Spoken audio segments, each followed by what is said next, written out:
¿Qué tal amigos de Buena Nueva? Qué placer poder estar con ustedes nuevamente acá en este programa especial que tenemos junto con mi hermano Roger, ya que hoy contamos con la presencia del profesor Víctor Gamboa Delgado, que es especialista en demonología. Estamos súper contentos de encontrarnos precisamente con él en esta noche. Antes de saludar al profe, Roger, ¿cómo estás? Hola, ¿qué tal? ¿Cómo están? Muy contento. Es un gran honor y estamos muy agradecidos de que el profesor Víctor esté acá con nosotros y sabemos desde ya que va a ser de mucho, mucho aprendizaje. Espero que todos puedan, así como yo, aprender mucho en este programa. Profesor, ¿qué tal? Un saludo hasta Ecuador. Muchísimas gracias. Gracias y el honor es para mí poder compartir con ustedes este momento. Yo estoy muy feliz y esperemos pues que esta conversación traiga muchos frutos, no solamente intelectuales, sino también espirituales en este campo de la demonología que es muy importante para nosotros como creyentes católicos. De verdad que me siento honrado de estar aquí compartiendo con ustedes. Muchas gracias. Bueno, nosotros súper halagados también de tenerlo usted acá. Vamos a hacer una oración, queridos amigos y hermanos. Mi amigo y hermano Roger nos va a ayudar con ella. Y pues para esto nos ponemos en presencia del Señor en el nombre del Padre, del Hijo y del Espíritu Santo. Amén. Amén. San Miguel, Arcángel, defiéndenos en la batalla. Sé nuestro amparo contra la perversidad y acechanzas del demonio.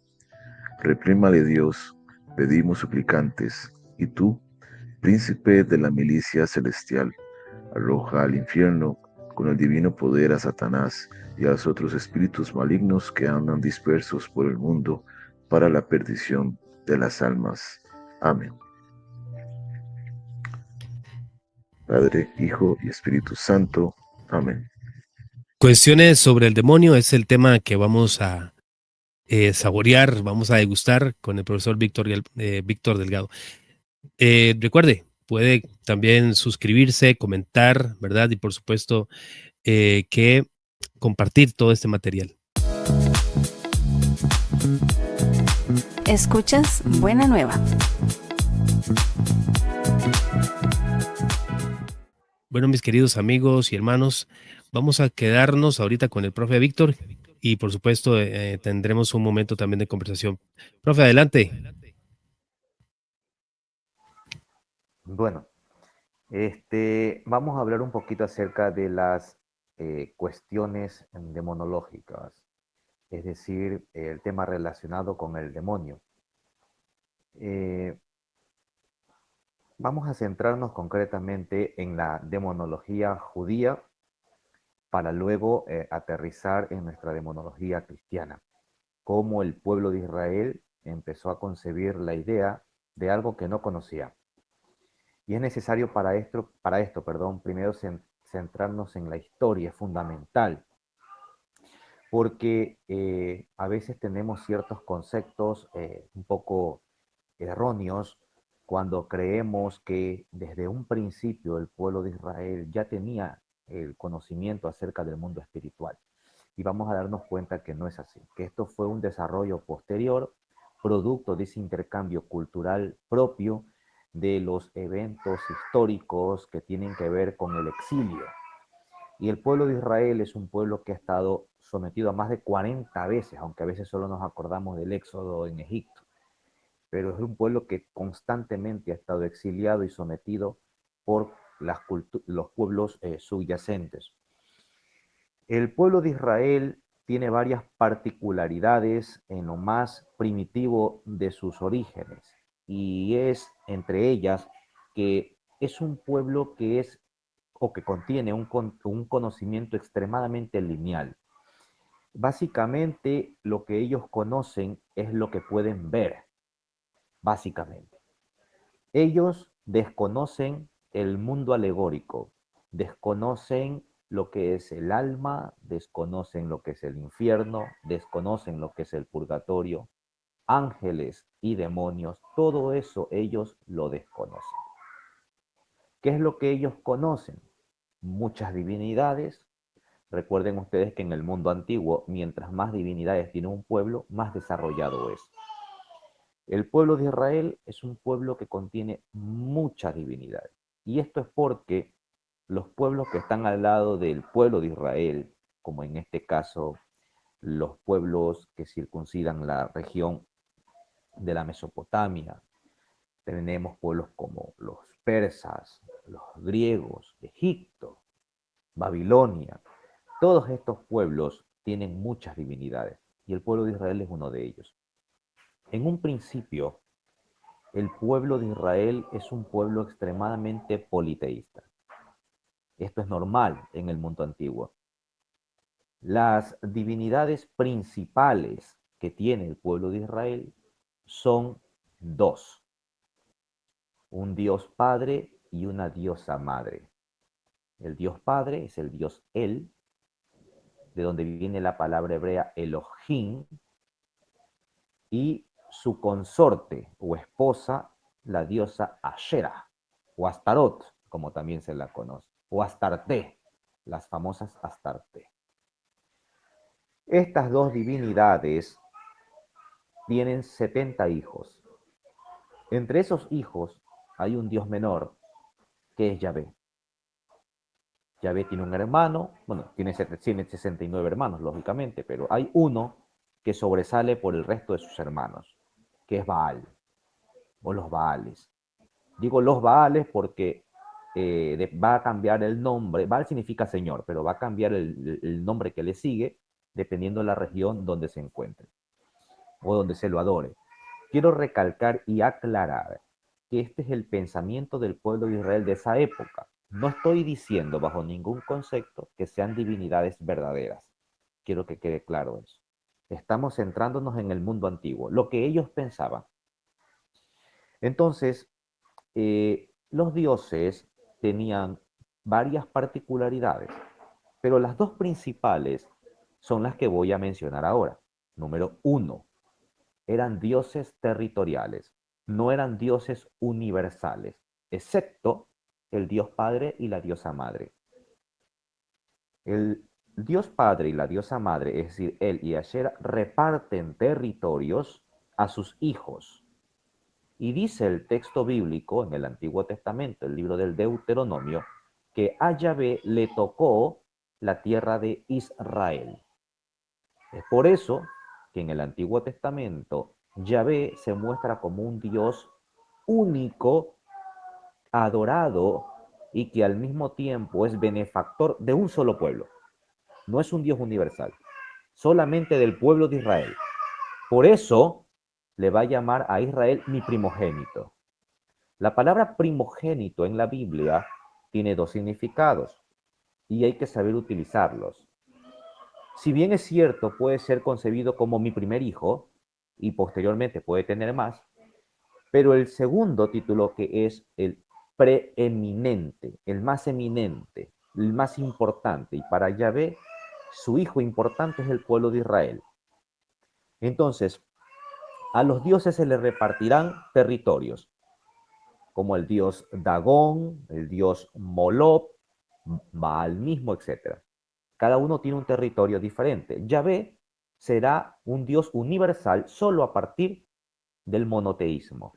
A partir de ese momento, bueno, quiero ser más exacto, a partir del enoteísmo, cuando la figura de Yahvé empieza a tener una relevancia más importante, los profetas de Yahvé empiezan a erradicar el culto de las divinidades idolátricas para que Yahvé se constituya como el único Dios. Y ahí empieza la figura de Yahvé a tener un tono universal. Pero antes de eso, repito, es estrictamente regional. Esa es la particularidad número uno. La particularidad número dos es que ejercen funciones específicas. Yahvé no es el Dios creador. Para el pueblo antiguo de Israel, Yahvé es el Dios de la guerra, el Dios de los ejércitos. El Dios creador es su padre, él. Su esposa, Ashera, o sea, la madre de Yahvé, es la diosa de la fertilidad, como la diosa madre, como la diosa de la Pachamama acá en América, ¿ya? Es la diosa que amamanta. Él es el Dios que da la vida pero Ashera mantiene la vida con sus pechos, ¿ya? Ella sostiene la vida. Pero Ashera también tiene otra particularidad, no solamente es la diosa de la fertilidad y de la vida, sino también de la sabiduría. En el mundo antiguo, la sabiduría venía de la mujer, no del hombre. El hombre se caracterizaba por tener la fortaleza física, mientras que el raciocinio era de la mujer. Por eso la sabiduría es concebida en términos femeninos. Cuando usted lee el libro de los Proverbios, y lo centramos desde el punto de vista histórico crítico, nos vamos a dar cuenta que es una referencia en un primer periodo a la diosa Ashera. Ya, dice, y él se está refiriendo a su esposo, me creó, dice. Antes del cielo y de los collados fui engendrada por él. En fin.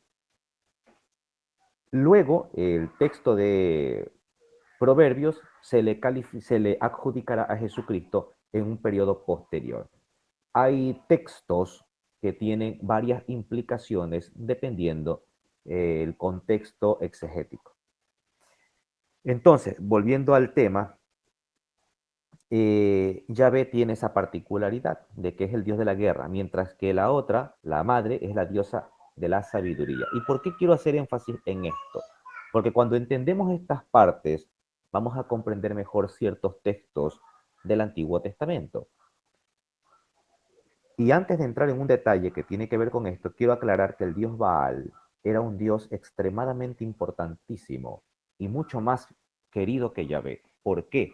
Porque Baal era el dios de la fertilidad y la lluvia. Recuerden ustedes que ellos son pueblos que viven de la agricultura. Entonces necesitan de la fertilidad, de la lluvia, para poder cultivar y poder alimentarse. Entonces, entre un Dios que te da vida, como es Baal, y entre un Dios que te da muerte y guerra, como es Yahvé, es por eso que el culto a Baal es muy difícil erradicarlo. No es fácil. Entonces, a los profetas de Yahvé le costará muchísimo erradicar a esos dioses falsos. Así se entiende por qué costó mucho a enseñar y educar al pueblo que existe un único Dios llamado Yahvé y que el resto son dioses falsos. Respecto a Asherah, es importante porque recuerden ustedes cuando en el capítulo del Génesis Dios le da una orden a Adán. ¿Cuál es la orden? No comerás del árbol del conocimiento del bien y del mal. ¿Qué es ese árbol? O mejor dicho, ¿quién es ese árbol? Normalmente lo traducimos como ¿qué es? Una fruta.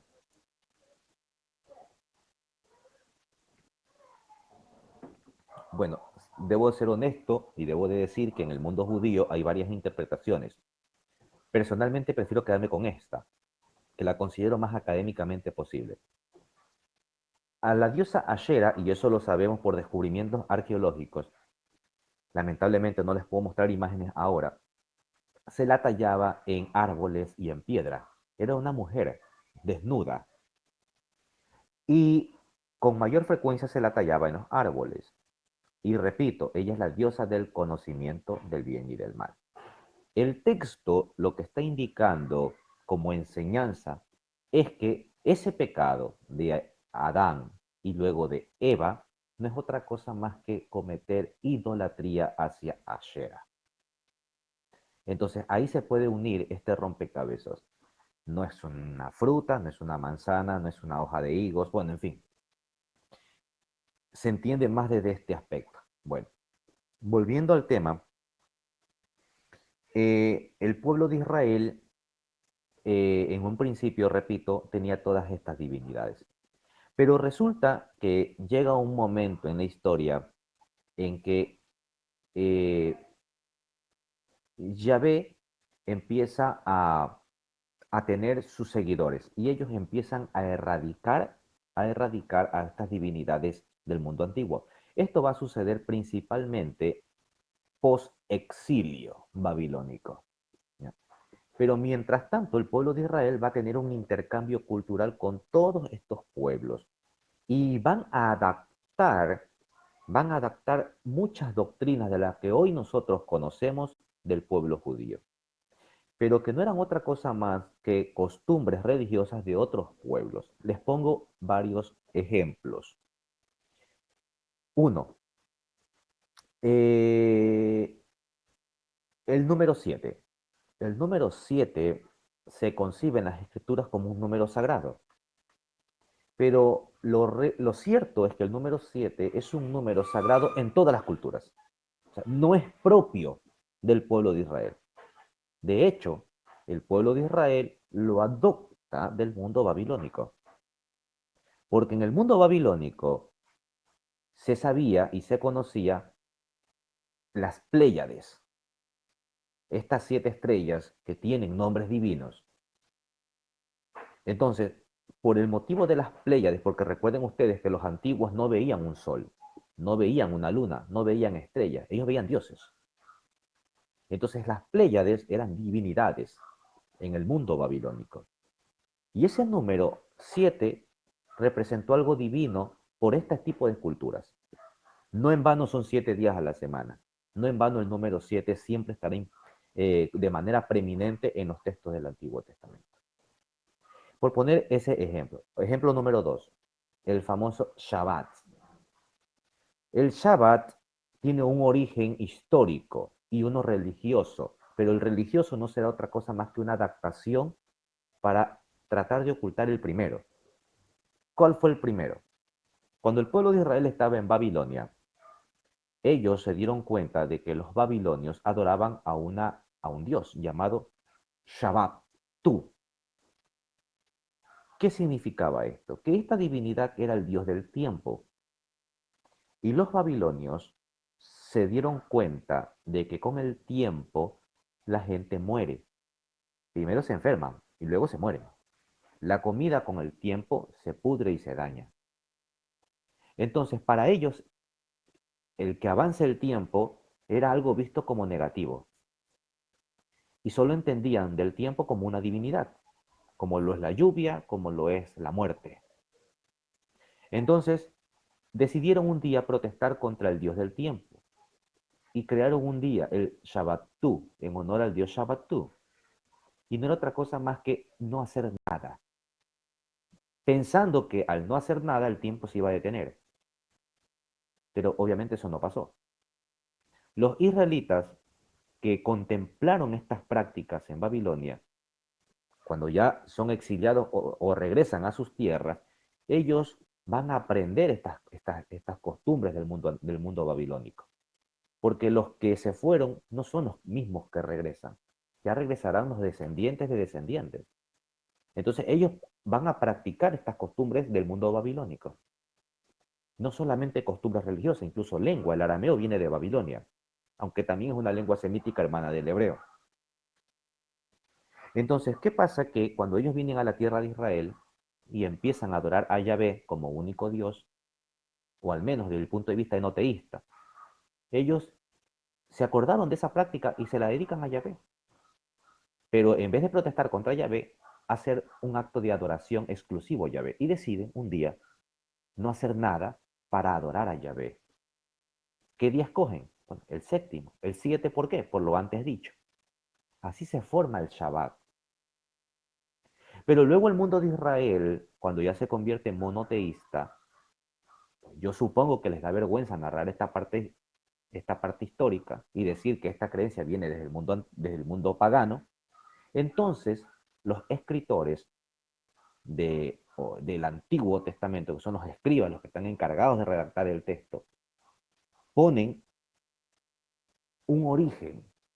De hecho, ponen dos, en la cual aparentemente, bueno, no aparentemente, ciertamente se ve que las dos o los dos orígenes se contraponen, es decir, no concuerdan. El origen número 1 dice que, pues, Dios, claro, ponen el texto como que Dios lo manda, ¿no? Dios descansa el séptimo día, pues porque trabajó y ese último quiere descansarlo. Hizo la creación, etcétera. Es por el descanso. Mientras que el otro escritor, que aparece en el Deuteronomio, dice que el Shabbat se origina como remembranza de de la salida del pueblo de Israel de la esclavitud de Egipto. Entonces, para un mismo acontecimiento existen dos orígenes diferentes. Y esto es porque el que escribe no se conoce con el otro. Y son de dos tiempos totalmente diferentes. Por eso que hay dos orígenes para un mismo acontecimiento. Lo cierto es que se trata de ocultar el primer origen. Y así surge el Shabbat. Esto no debe sorprendernos ni escandalizarnos. Es algo totalmente normal en el mundo antiguo. Esto no le quita ni le resta en lo absoluto inspiración divina al texto sagrado. Por el contrario, yo creo que la fortalece. Porque cuando aprendemos esto nos damos cuenta que la Biblia no es un libro de cuentos, ni es un libro improvisado. Es un libro extremadamente complejo, el más complejo que puede existir. Riquísimo en historia, en cultura, en tradición, en religiosidad. Y eso es lo maravilloso del texto bíblico. Otros ejemplos que podemos utilizar en este momento de que el pueblo de Israel adopta la circuncisión, por ejemplo. La circuncisión es un ritual que hoy sabemos se origina probablemente en Egipto, pero como un método sanitario. El pueblo de Israel lo adopta y lo convierte en un acto religioso. El pueblo de Israel es el primer pueblo del que se tiene constancia que la circuncisión se convierte en un acto religioso. Antes ya existía,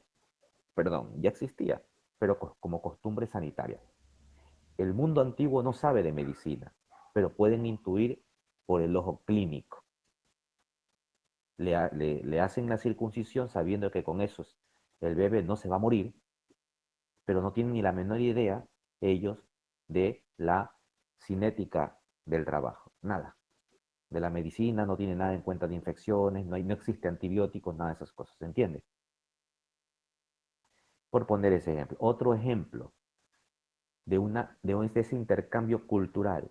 Y yo sé que el tema tiene que ver con el demonio, pero he decidido hacer esta introducción porque quiero que se entienda que así mismo surge el tema del demonio. Eso no quiere decir que el demonio no haya existido antes. Estoy hablando de cómo aparece el tema del demonio desde el punto de vista lingüístico y cultural en el pueblo de Israel. No estoy hablando de su existencia misma, para que entiendan cómo el pueblo de Israel recién comenzó a conocer al demonio, aunque ya existía. Otro ejemplo, el diluvio universal. El diluvio universal no es exclusivo del relato bíblico. Y tal y cual como se menciona el diluvio en el relato bíblico, no es histórico. Pero el acontecimiento sucedió. El relato más antiguo que tenemos hasta el día de hoy sobre el diluvio lo encontramos en la 11ª tablilla de la epopeya de Gilgamesh, que es un poema sumerio babilónico, donde un personaje, Unapitzin, eh, trata de encontrar la vida eterna, la sabiduría y la vida eterna. Hacia un barco, bueno, en fin, el relato es extremadamente idéntico al relato bíblico. Por supuesto que van a haber ciertas variaciones. Los nombres de las divinidades, por ejemplo, ¿no? Aunque es muy chalá. El dios Enlil, el dios Ea, de la sabiduría, de la vida, la creación, en fin. Mandará las palomitas para ver que ya secó la tierra, en fin, todo es exactamente igual. El dios Eucalión en el mundo griego, en el relato diluviano. Acá en América, Alexander von Humboldt encontró relatos del diluvio en las aguas del Orinoco. Entonces, ¿qué nos enseña a nosotros esto? De que diluvios siempre han existido. Todos los pueblos primitivos se asentaban cerca de los ríos. Ellos no tienen lo que tú tienes. Tú vas a tu baño, abres el grifo y te sale el agua. Ellos no tienen eso. Ellos tienen que ir al río a obtener agua para sobrevivir, para cocinar, para limpiarse. Pero cuando vives cerca del río, en una zona donde llueve constantemente, se corre el riesgo de que esos ríos se desborden. Esos son los diluvios. ¿Qué es lo que pasó? Se pudo haber desbordado el Éufrates, el Tigris, el río Jordán, más Jordán como más lo conocemos. Y eso es lo que ellos conocen y lo narran. El mundo entero, o sea, ellos lo único que conocen es hasta la región de la Hispania y la Lusitania, España y Portugal respectivamente. No conocen nada de acá. Pero las expresiones como el mundo entero son expresiones generalizadas, costumbres que hasta nosotros las hacemos hoy en día. El mundo entero, todo el mundo está en contra mía. Mentira, tienes una persona que está en contra tuya y te hace la vida de cuadritos. Pero utilizas esa expresión. El problema es que nosotros, los occidentales, utilizamos todas las expresiones del texto bíblico de manera literal y no conocemos o no tratamos de estudiar el mundo antiguo. Entonces, para ellos, los diluvios existieron, pero cada pueblo lo narró con sus propios personajes religiosos, culturales, propios. ¿Ya? Entonces, este intercambio cultural va a pasar lo mismo con el demonio. Y ahora sí voy a entrar en el tema. Podría hablar, créanme, es riquísimo esto. Yo creo, y sin temor a equivocarme, puedo equivocarme, por supuesto, y ustedes me pueden corregir. Y siempre estaré abierto a rectificar en caso de ser necesario. Pero yo me atrevería a decir que del pueblo de Israel, lo que yo considero propio del pueblo de Israel es y que no es adaptado de otras culturas, es el Pesach, lo que llamamos la Pascua. Luego el resto es increíble. Por ejemplo, ¿han ustedes oído hablar de Azazel? ¿Quién es Azazel? ¿O qué es Azazel? Para el mundo judío, Azazel es un ritual. Luego, para el mundo cristiano es un demonio. Usted le pregunta, haga la prueba, pregúntele a cualquier exorcista, le va a decir que es un demonio. Pero Azazel en el mundo antiguo era un ritual. Los hititas, capital del imperio hitita era Nínive, el pueblo hitita era un pueblo verdaderamente sanguinario.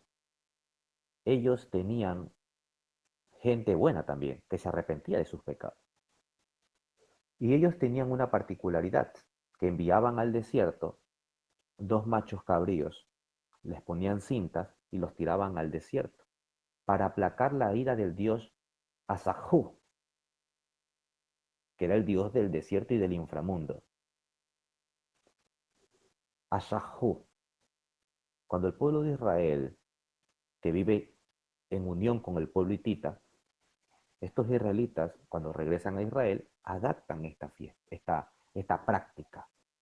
Pero lógicamente ya no van a aplacar la ira de Asahu, sino de Asahel. Por eso termina en él, Azazel. ¿Cuál es ese él? El dios él, que les hablé un principio. El dios cananeo, él, que es el dios de los israelitas.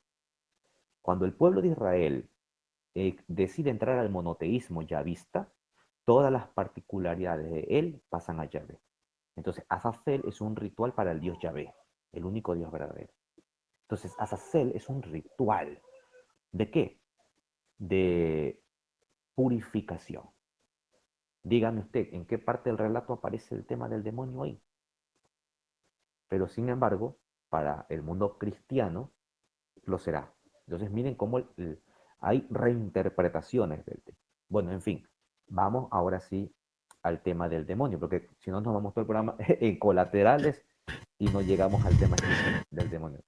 No, está súper interesante, porque de verdad que toda esta parte introductoria nos va teniendo a nosotros como en el contexto, ¿no? Que no es algo que nació porque sí o que es un invento, sino que tiene que ver muchísimo con la percepción de la misma cultura, ¿verdad? Cómo se va desarrollando y cómo lo va descubriendo. Me parece sumamente interesante y valioso, por supuesto. Gracias, mi querido Gio. Cuando entendemos esto, entendemos mejor la Biblia. Y yo creo que es importantísimo, porque cuando tú conoces todo esto, nuestros enemigos, los ateos principalmente, mm, te empiezan a ver desde una mirada diferente y te dicen, porque ellos creen que lo que nosotros creemos es un libro de cuentos. Yo siempre les digo, ¿tú crees que un libro de cuentos, yo les pongo siempre este ejemplo, ¿no? Para estudiar las sagas de Harry Potter, que son sagas de relatos legendarios, no existe. Necesitas arqueólogos, etnólogos, antropólogos, filólogos, historiadores, climatólogos. Pues no. Pero en cambio en la Biblia se necesita todo este tipo de profesiones multifacéticas del mundo académico para estudiar el texto bíblico. Porque el texto bíblico contiene todo ello. Es maravilloso. Bien, vamos. Para poder llegar al tema del demonio es fundamental primero llegar al tema de los ángeles. ¿Quiénes eran los ángeles para el mundo de Israel? Para el mundo de Israel, que todavía no conoce, no estamos en el tiempo cuando ellos conocen el mundo alegórico, el mundo espiritual. Los ángeles eran personas comunes y corrientes, como tú y como yo. La palabra ángel no denota naturaleza, y este es un error, y debo de decirlo abiertamente, porque lo he escuchado en expertos cuando dicen la naturaleza del demonio es angélica, y yo estoy totalmente en desacuerdo. ¿Qué es la naturaleza? ¿Qué es tu naturaleza? Tu naturaleza es tripartita, cuerpo, alma y espíritu. Esa es tu naturaleza. La de los ángeles, la naturaleza es estricta y únicamente espiritual. Esa es su naturaleza.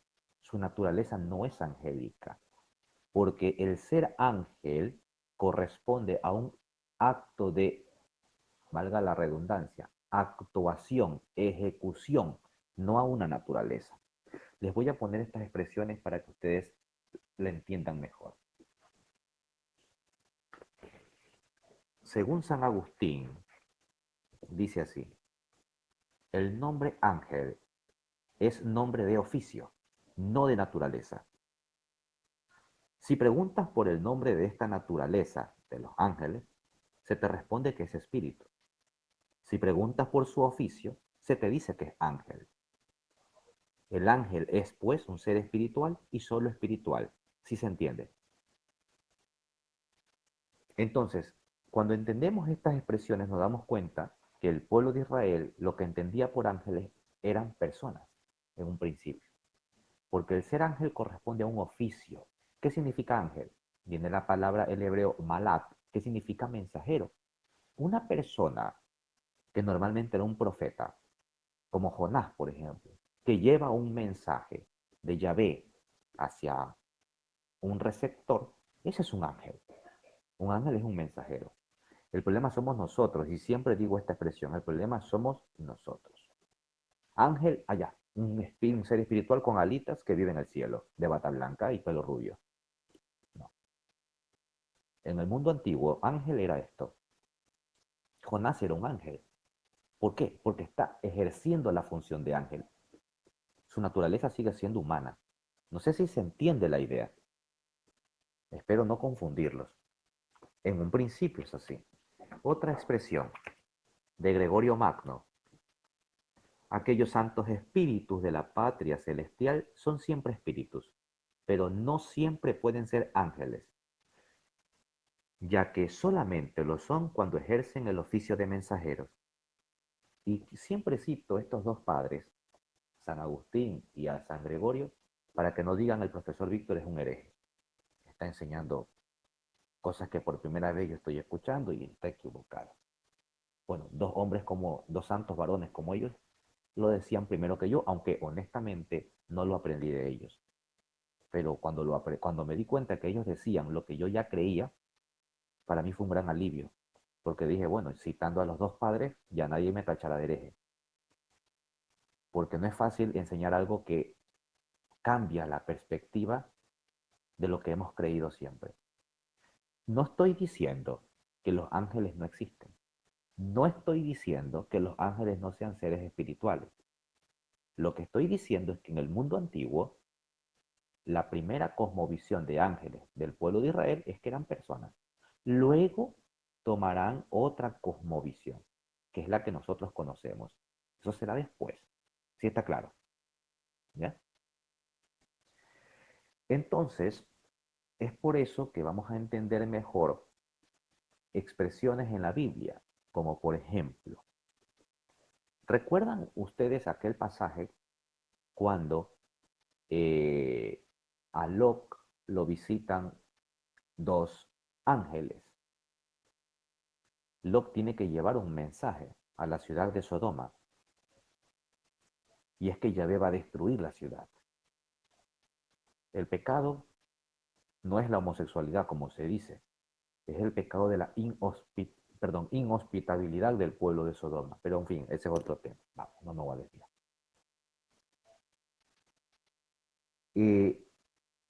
Cuando los ángeles tocan la puerta de Lot, ¿qué pasa con los pobladores de Sodoma? Por supuesto, no son todos. El texto habla de una forma general, no es todo el pueblo, lógicamente. Serán dos, tres, uno, qué sé yo.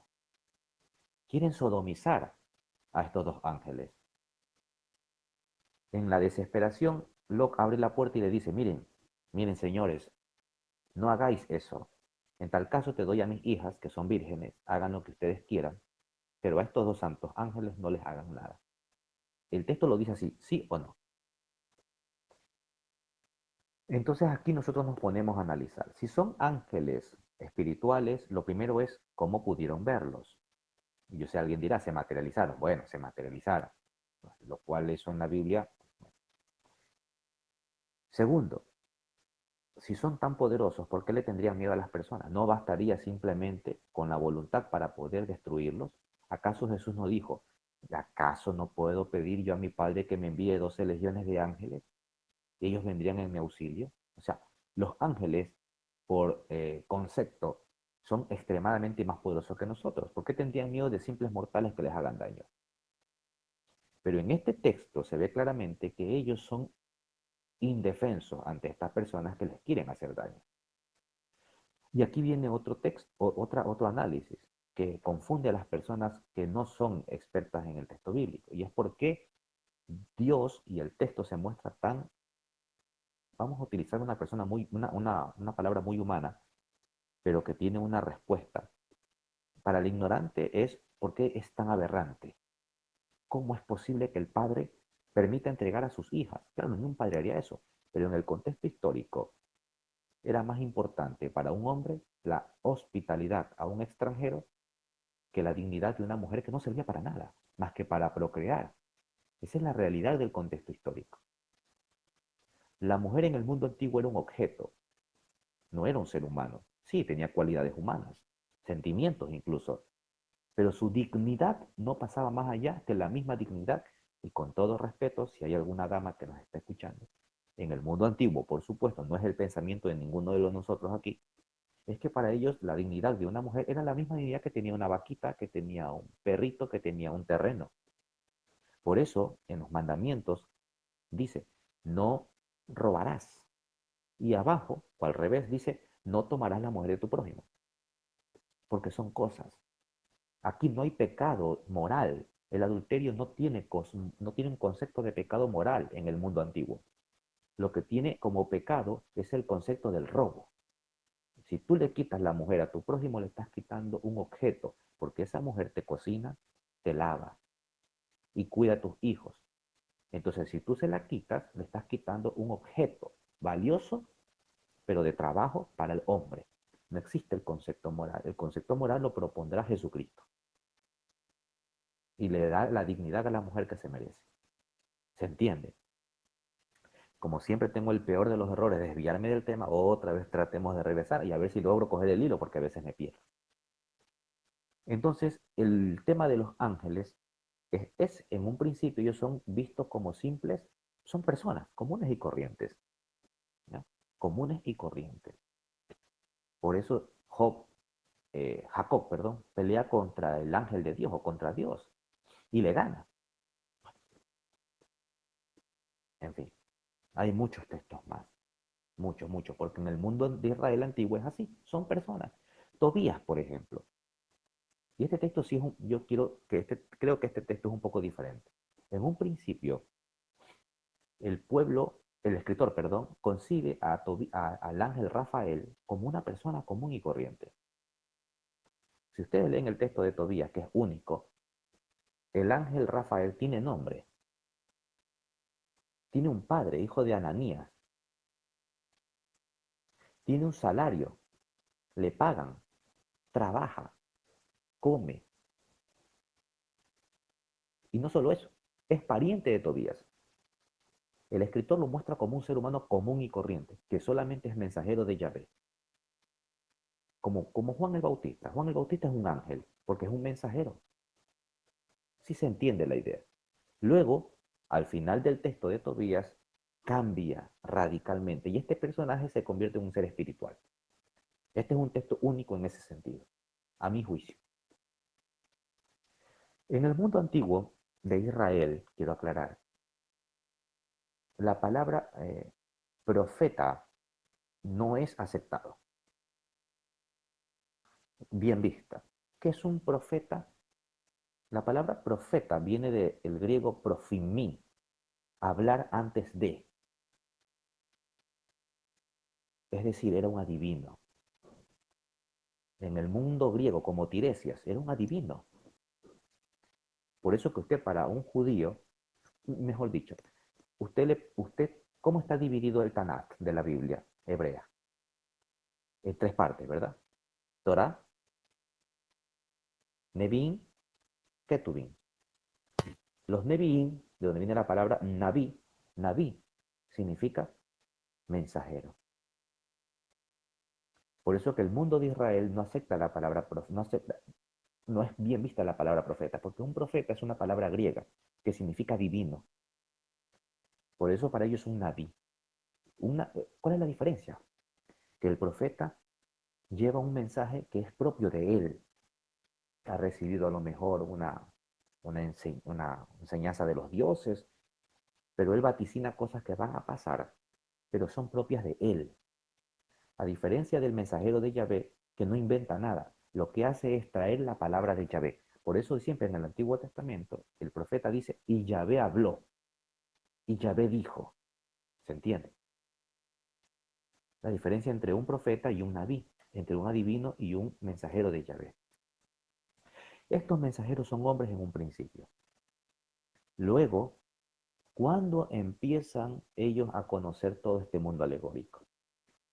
Cuando el pueblo de Israel es sometido a la cultura helenística. Ahí empieza todo. Ahí hay el punto de inflexión del pueblo de Israel.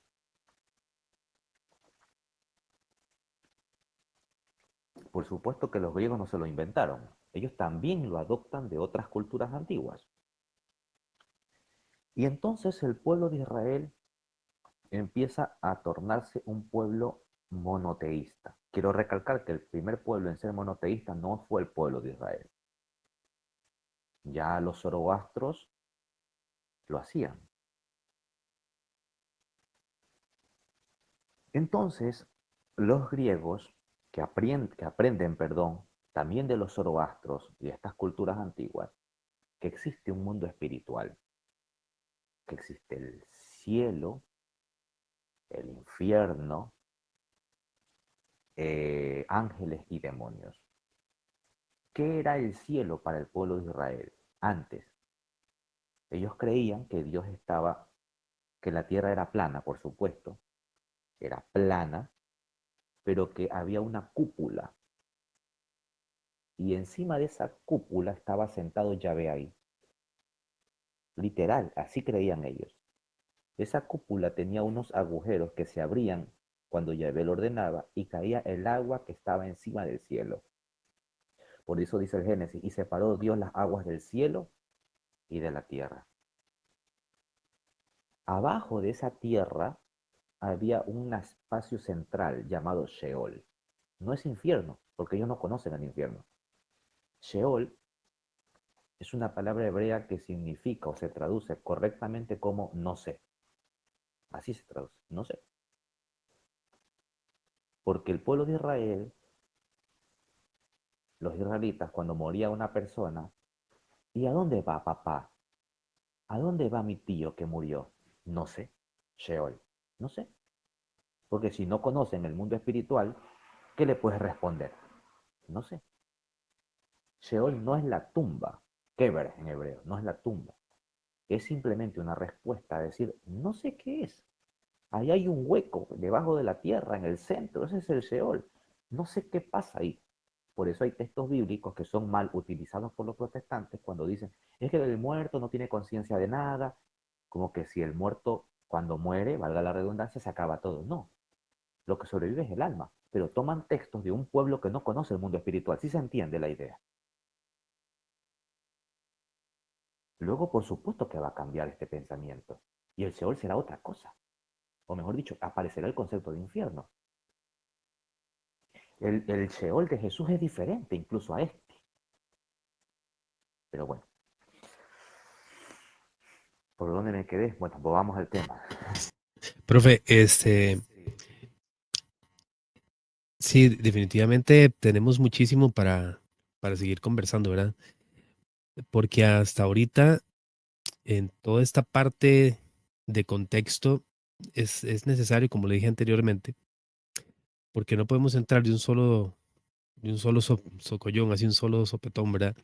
Hablar sobre el tema del demonio o cuestiones sobre el demonio, si antes no entendemos hasta lo básico, ¿verdad? Por ejemplo, este tema del Sheol, hace muchos años, 24 años aproximadamente, había llevado, bueno, estaba sacando eh, teología como tal, ¿verdad? Como carrera. Entonces, me acuerdo que en uno de los cursos hablaban sobre el Sheol. eh, y curiosamente, lo que más recuerdo es que lo ponían a la par del término infierno. De una vez, dijeron Sheol, infierno.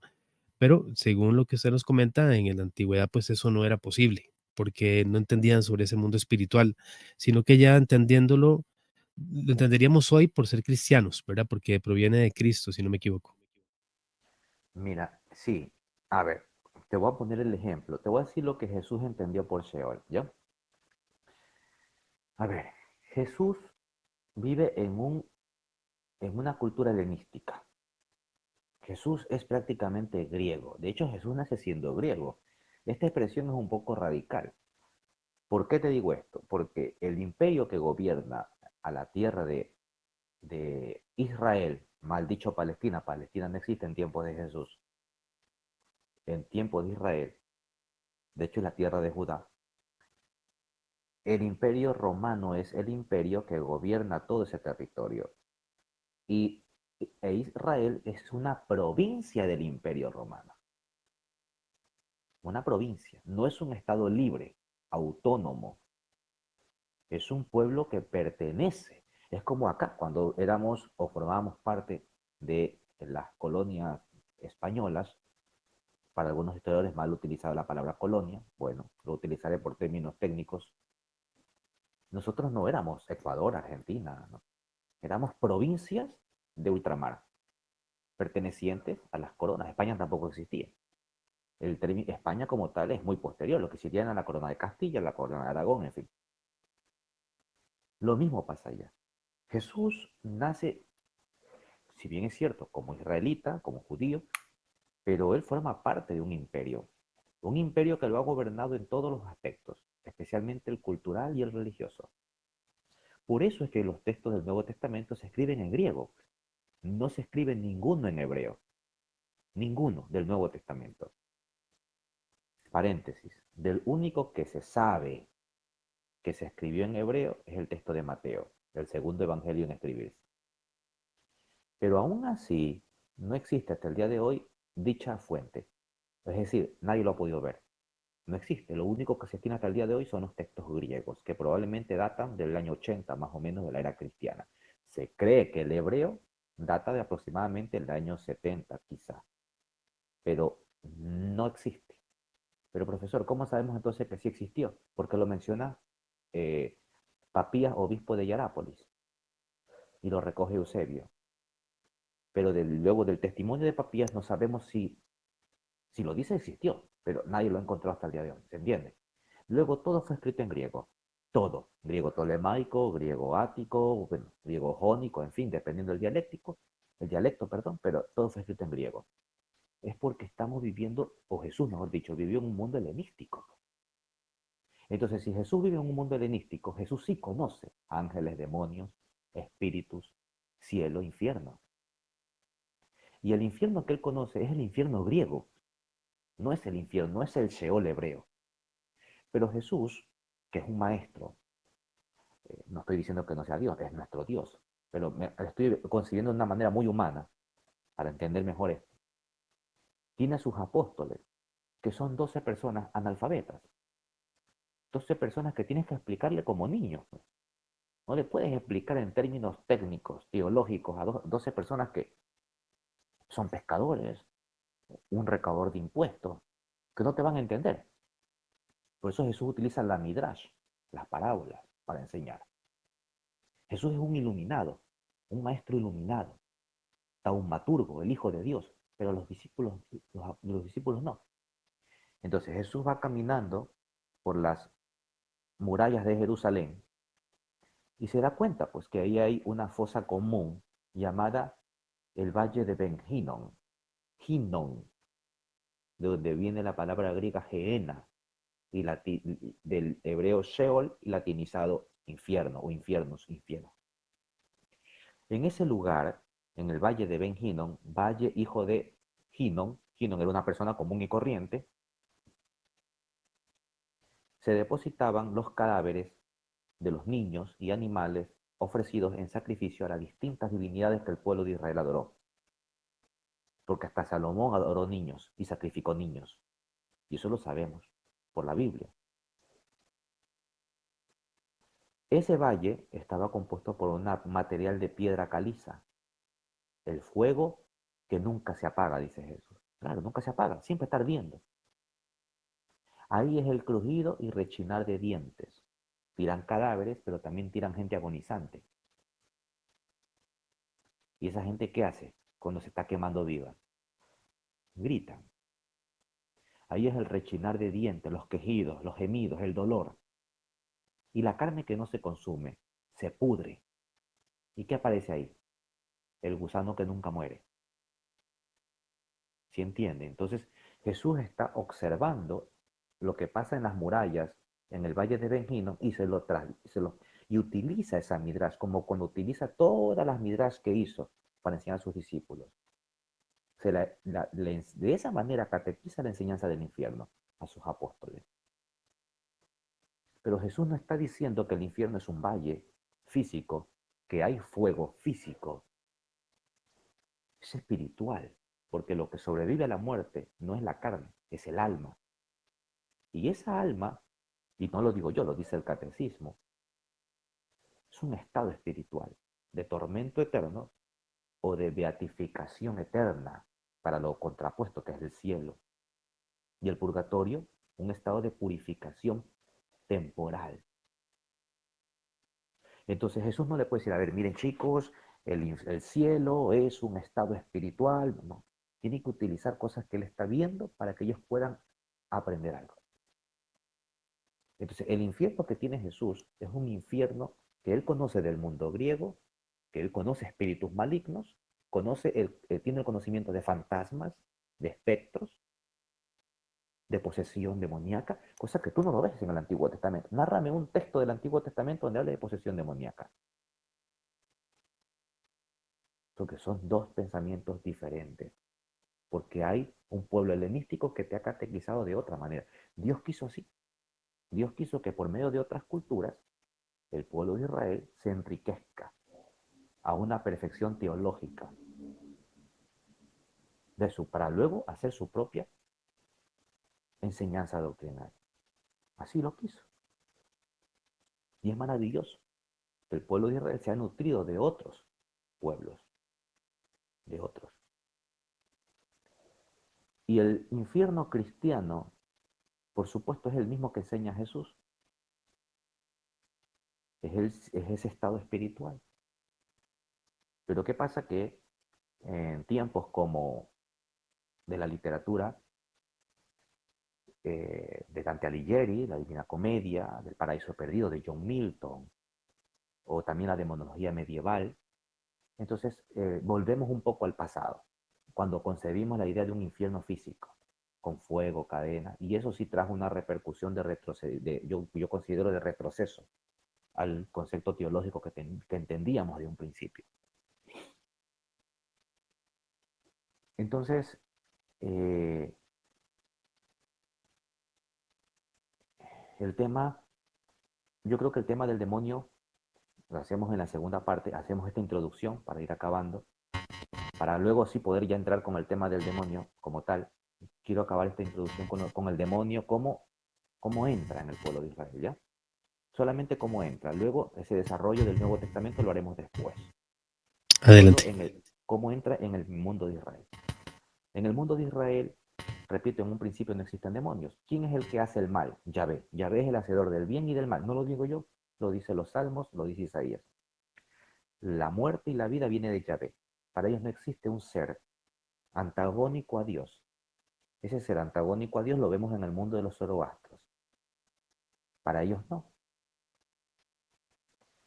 Entonces, es por eso que en textos como el texto de Job, por ejemplo, donde erróneamente creemos que ese personaje al que llamamos Satán es el diablo, no lo era. Satán, en el relato de Job, es un relato común y corriente de la época antigua. Lo encontramos en diversos poemas del mundo antiguo, donde un emisario de Dios pone a prueba a Dios o a los dioses de que una persona no es tan buena como dice, y Dios envía ciertas calamidades.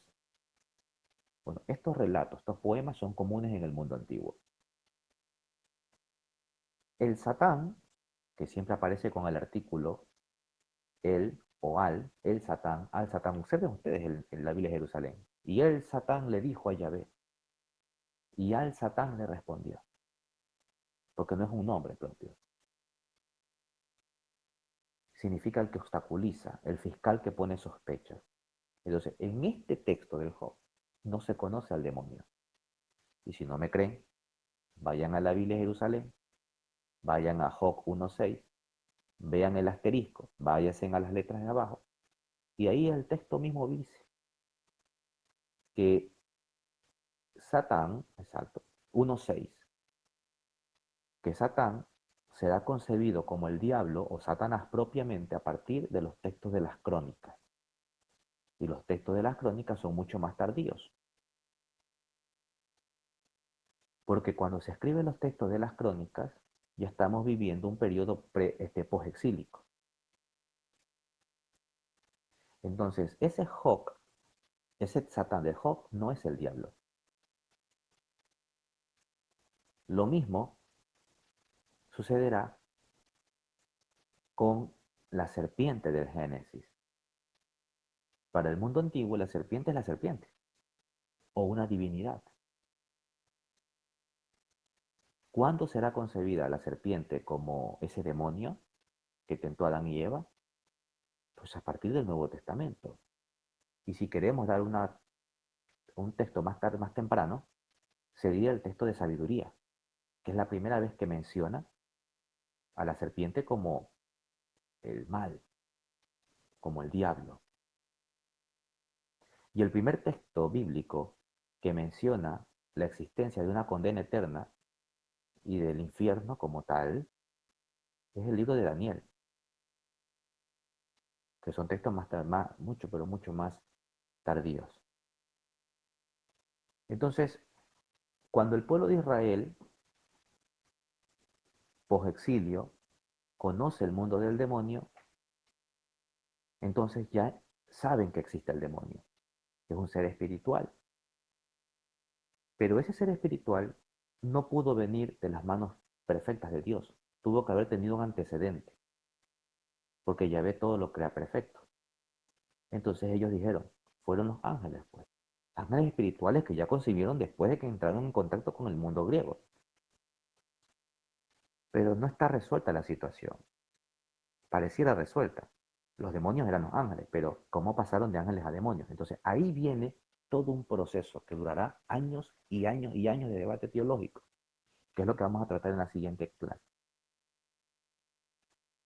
Cómo se fue desarrollando este texto. Pero nos vamos a quedar con el hecho de que, post-exilio y con la enseñanza del mundo griego, el pueblo de Israel concibe la idea de los demonios. Ahora, ¿cómo actúan? ¿De dónde vienen?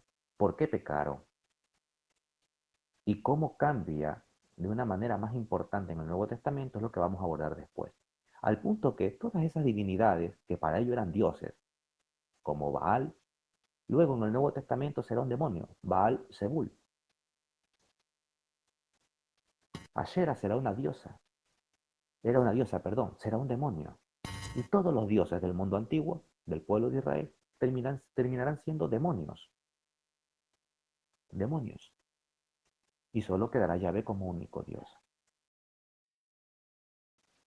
Hasta ahí creo yo, porque ya la garganta no me da, espero no haberlos cansado, espero no haberlos confundido, aunque yo creo que lo hice.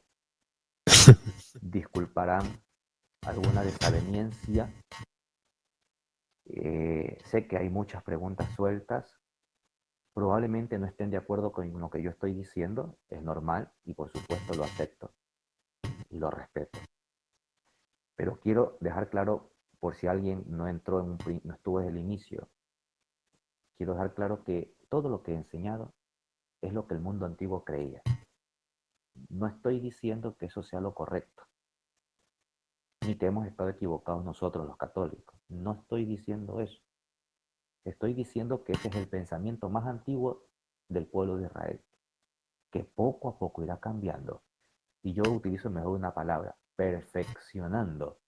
Y esto es gracias a la venida de los profetas, especialmente la revelación de Jesucristo, que nos mostrará en plenitud las enseñanzas que Dios nos quiere mostrar. Pero Dios nos enseña conforme a las mismas limitaciones humanas. Era muy fácil que Dios tire la Biblia desde el cielo, un libro ya escrito, y se acabó la cosa. Pero no.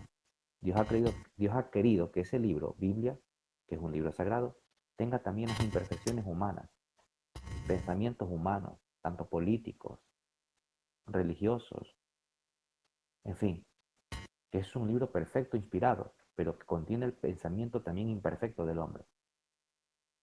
¿Se entiende la idea? Entonces, Claro. bueno, hasta ahí me quedo, mi hermano. Para el próximo tema, si Dios nos presta salud y vida, continuaremos a partir desde el momento que el pueblo de Israel ya sabe que existe el demonio. Ahora vamos a darle respuesta a cómo pecaron y cómo pasa este pensamiento en el Nuevo Testamento, ¿ya? Muchísimas gracias, profe Víctor. De verdad que, puchis, es que es tanto, ¿verdad? Tanto material que sí es necesario y de verdad vamos a estar esperando poder encontrarnos nuevamente para un segundo capítulo. Roger. Sí, bueno, agradecerle, profesor Víctor, porque esta súper introducción aparte, es muy interesante, es necesaria para llegar luego al tema central que va a ser también de mucha enseñanza y también muy, muy interesante. Muchas gracias de nuevo. Sí, muchísimas gracias. De hecho, vamos a embarcar un poco aquí al profe, ¿verdad? Para la próxima clase, porque de verdad que estuvo lindísima. Hace tiempo que queríamos hacer este tema. Antes de que se vaya, profe, estos libros, por ejemplo, yo tengo este librito del profe Víctor, ¿verdad? Él ha escrito también otras cosas que no solo es temas de teología o demonología, ¿verdad? Sino también de otro tipo. Profe, cuéntenos, antes de terminar este programa, ¿qué otro tipo de proyecto recientemente ha sacado? Bueno, sí, mi último libro fue el que tú tienes en la mano, que es el que tengo acá, Cuestiones demonológicas. Probablemente este sea el primer tomo, van a venir más, porque hay muchos temas que se me quedaron fuera del tintero. Hermano, he recibido muchos comentarios de hermanos que me dicen, profe, pero falta más, queremos más. Y entonces va a salir probablemente un segundo tomo. No solo me dedico a la parte bíblica, que es mi pasión y mi vocación, es lo que yo hago, es por lo que yo nací y es por lo que Dios me ha creado. Tengo un hobby, por utilizar un término secundario, que es la historia, pero la historia de mi ciudad, de Guayaquil. Entonces, este mes de noviembre, lo que queda, o quizá en la primera semana de diciembre, sacaré un nuevo libro que se llama Recorridos en la ciudad de Guayaquil. ¿Qué es lo que yo he hecho en ese libro? Te pongo un ejemplo. Ustedes saben que la única ciudad en la que se entrevistaron Bolívar y San Martín fue Guayaquil. el libertador Bolívar y San Martín se conocieron una sola vez en la vida. Nunca más se volvieron a conocer. Y fue en Guayaquil, afortunadamente para nosotros los guayaquileños. Cuando Bolívar llega con San Martín, ambos con sus respectivos edecanes habían llegado a un acuerdo. ¿Cuál era? Nadie llevaría militares. El objetivo era una entrevista pacífica, en son de paz, para hablar sobre el futuro del Perú, que todavía estaba bajo las manos de España, excepto ciertas regiones que ya habían sido liberadas por San Martín, pero no todo el Perú. De hecho, la capital Lima seguía siendo española. Pero cuando llegan, desembarca San Martín en el muelle, que hoy viene a ser el Yacht Club Naval acá en Guayaquil. Cuando San Martín se da cuenta, Bolívar tenía 3.000 soldados atrás de su espalda y San Martín no. Es decir, fue una traición a carta cabal.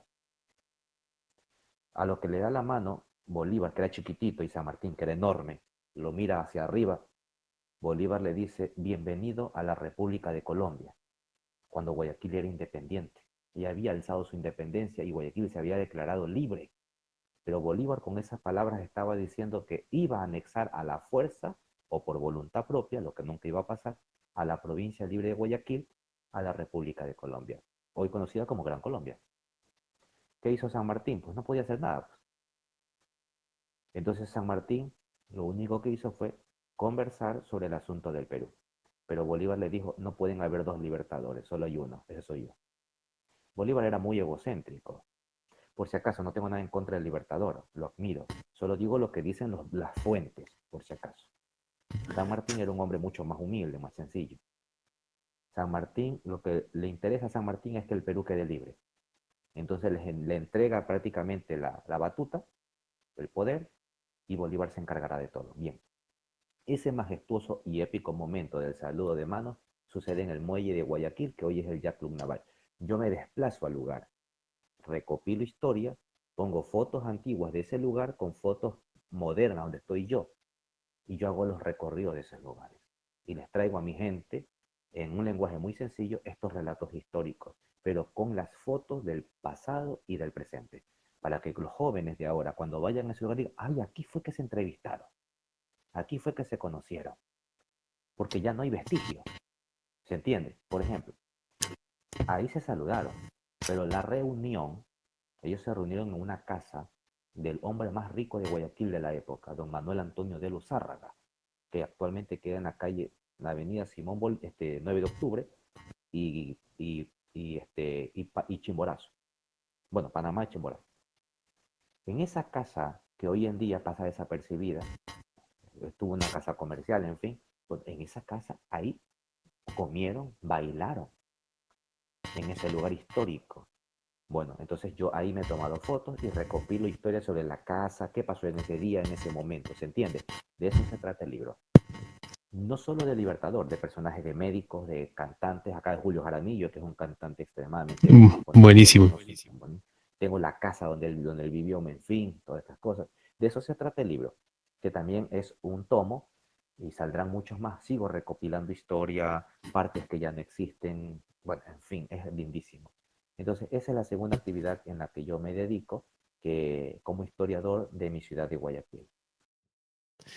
Bueno, buenísimo. Ahí tenemos dos libritos. Bueno, ya casi sale este, ¿verdad? Que ya nos dio una premisa. Y bueno, el librito de demonología que yo lo tengo, que está bastante interesante, por supuesto. Y podemos aprender mucho. De hecho, estaba hojeando cuando estaba hablando de Los Ángeles, estaba hojeando por acá también lo que se decía. Muchas gracias, profe. Nos vemos en una próxima. Gracias, mi hermano Roger. Y gracias a ustedes, mis queridos hermanos y amigos de Buena Nueva. Esperemos una segunda parte. Que Dios los bendiga. Viva Jesús. Viva María. Gracias, Roger. Gracias, Gio. Un abrazo. Bendiciones. Continúa viendo Buena Nueva.